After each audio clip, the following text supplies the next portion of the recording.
Matthew Hoffman's crime story is a harrowing tale of violence and survival that shocked the community of Knox County, Ohio in 2010.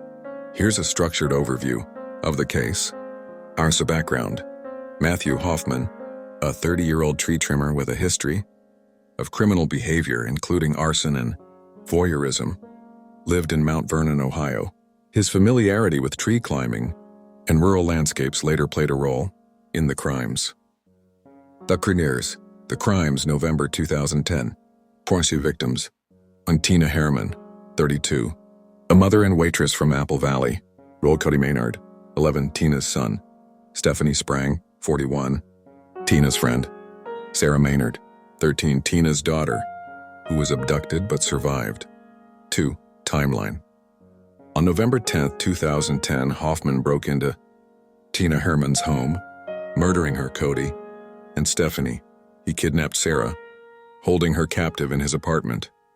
The victims' bodies were dismembered and concealed in a hollow tree in Mohican State Forest, a location Hoffman knew from his tree trimming work. The La Commander's investigation. Arrest. Sarah's disappearance triggered a massive search.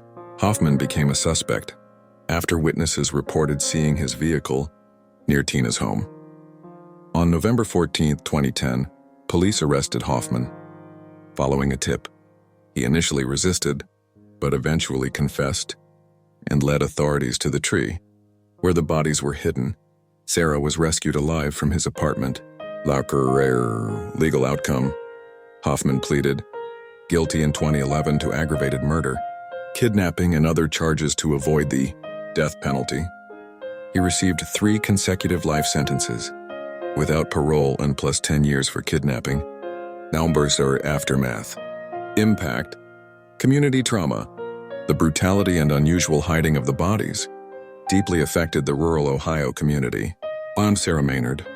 Despite enduring days of captivity, she testified against Hoffman and later advocated for victim support. Legal scrutiny.